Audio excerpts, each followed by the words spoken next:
Lava থেকে পাপড়াকুটি নামার পথে একটা বিপত্তি হলো, সেটা হচ্ছে আমার চাকার একটা বড় বোল্ট লেগেছে এই দেখো। আর গাড়িটা যখন চালাচ্ছি খটখট খটখট আওয়াজ হচ্ছে, দেখলাম একটা বড় বোল্ট। তো চলো এটাকে ঠিক করে নিই, নাহলে এটা একটা প্যানিক ক্রিয়েট হবে। এই যে পাপড় খেতে যাওয়ার পথে গাড়ি আবার বিকল হয়েছে।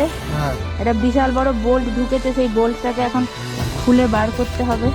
ওর তো এইসব গাড়িতেও থাকে, পেছনে এত ইয়ে যাচ্ছে, বোল্ট ফুটে যাচ্ছে তো, হ্যাঁ। বোল্ট ফেলে রেখেছে।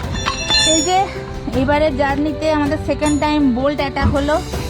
এবার চাকাটা খোলা হয়েছে, দেখো কত বড় বোল্ট, দেখো খালি এত বড় এত বড় এত বড়, মানে ওই যেখানটা লেগেছিল তার তার ঠিক পাশে। পাশে। ঠিক তার পাশে।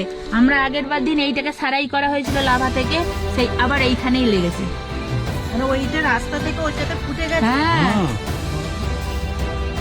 পাংচারটা সারানো হলো, এইটা এখন তো খুব জরুরি দরকার।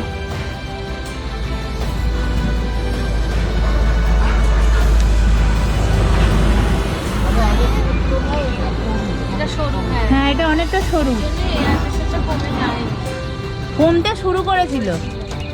আগের দিন যেরকম 36 থেকে 28 হয়েছিল, আজকে 31 হয়েছে। এবার এটাকে কেটে ফেলতে হবে। একটু ওপর থেকে কাটে।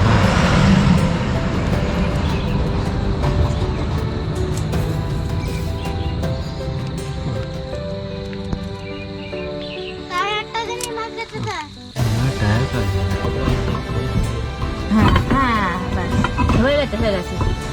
ধরো হয়ে গেছে।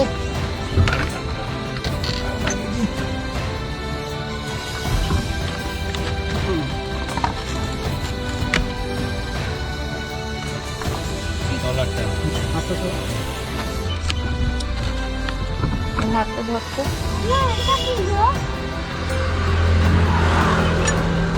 তো আমাদের পাংচার সিপিআর কমপ্লিট হয়ে গেছে। এবার এইটা হচ্ছে খুব জরুরি জিনিস, হাওয়া দেওয়ার মেশিন। এইটার এই পোর্টটা আমাদের সিগারেট লাইটার পোর্টে লাগিয়ে দেবো, আর এটা দিয়ে হাওয়া দেবো।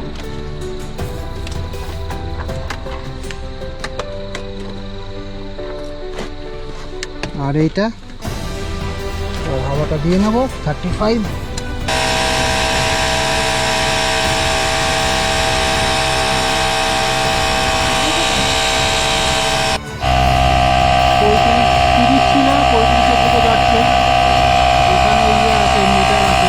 টায়ার সারিয়ে এবার আমরা স্টার্ট দিচ্ছি আবার। এবার দাঁড়াবো পাবো। হ্যাঁ 40 মিনিট সময় লেগে গেল কিন্তু এটা ঠিক করতে। আর তোমরা হাইড্রোলিক জগ কিনবে, তাহলে তোমাদের অনেক তাড়াতাড়ি হয়ে যাবে। এই হাইড্রোলিক জগে না থাকলে খুব অসুবিধা।